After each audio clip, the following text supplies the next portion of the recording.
कहा था, हम लोगों ने महापुरुषों से परामर्श करके लिखा था, आपको केवल 3 दिन का उपवास करना है।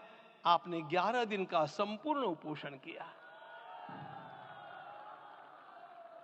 हमने 11 दिन एक भुक्त रहने के लिए कहा था, उन्होंने अन्न का ही त्याग कर दिया। महाभारत में कहा गया है, अनशन यह सबसे बड़ा तप है, अनशन। और उसको उनके जीवन में साकार होते हुए मैंने केवल देखा नहीं, मैं थोड़ा तार्किक हूं। आपकी परम पूजनीय माता जी से मिलकर के मैंने उसको रिकन्फर्म भी किया था कि आपका ये अभ्यास 40 वर्षों का है। ऐसा तपस्वी कोई राष्ट्रीय नेता प्राप्त होना यह सामान्य बात नहीं है। वे इन दिनों में हमने कहा था कि आपको विदेश प्रवास नहीं करना चाहिए, क्योंकि सांसर्गिक दोष भी आते हैं। विदेश प्रवास टाल दिया सांसर्गिक देशों के इस दोषों की संभावना के कारण, लेकिन दिव्य देशों का प्रवास ऐसा किया। नासिक से आरंभ किया, गुरुवायूर गए, श्रीरंगम गए, रामेश्वरम गए। इन सारे स्थानों पर जाकर के वहां के परमाणुओं को लेकर के और पूरी भारत माता के हर कोनों में जाकर के मानो वे निमंत्रण दे रहे थे कि आइए दिव्य आत्माओं, अयोध्या पधारिए और हमारे राष्ट्र को महान बनाने के लिए आशीर्वाद दीजिए।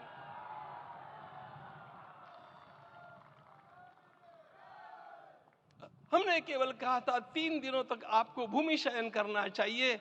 11 दिनों से आप भूमि शयन कर रहे हैं। इस कड़कड़ाती ठंड में इस प्रकार का शयन करना, मित्रों, ब्रह्मा जी ने सृष्टि को निर्माण किया। उस समय उन्होंने एक शब्द को सुना था। भारत की संस्कृति का सबसे मूल शब्द है तप, तप इति। हमारे पूज्य गुरुदेव के गुरुदेव परम गुरु कहा करते थे, कांची के परमाचार्य जी महाराज, तपश्चर। मैं जब भी उनसे मिलता था वे कहते थे तपश्चर।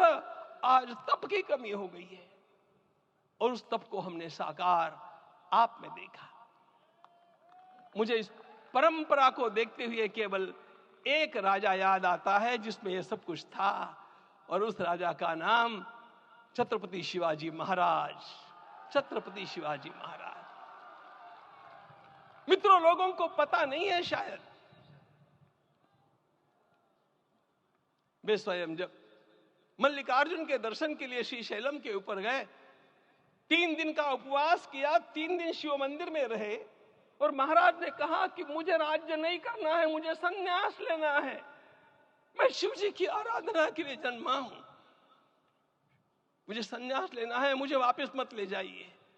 इतिहास का वो बड़ा विलक्षण प्रसंग है। उस प्रसंग में उनके सारे ज्येष्ठ मंत्रियों ने उनको समझाया और लौटा करके लाया कि यह भी आपका कार्य भगवत सेवा ही है। आज हम लोगों को उसी प्रकार के एक महापुरुष ऐसे प्राप्त हुए हैं जिसको भगवती जगदम्बा ने स्वयं हिमालय से लौटा करके भेज दिया कि जाओ भारत माता की सेवा करो। तुम्हें भारत माता की सेवा करनी है। मैं अपने को कभी श्रद्धा रखने के बारे में भावुक नहीं पाता हूं, लेकिन कुछ स्थान ऐसे होते हैं जहां पर आदर के साथ अपना मस्तक अपने आप झुक जाता है। ऐसा एक स्थान हम लोगों को उच्च पदस्थ इस राजर्षि ने जब दिखाया तो मुझे छत्रपति शिवाजी महाराज के गुरु समर्थ रामदास स्वामी महाराज की याद आ गई। उन्होंने शिवाजी का वर्णन किया, निश्चयाचा महामेरु, निश्चयाचा महामेरु, बहुत जनासी आधारु, अखंड स्थितिता निर्धारु, श्रीमंत योगी, श्रीमंत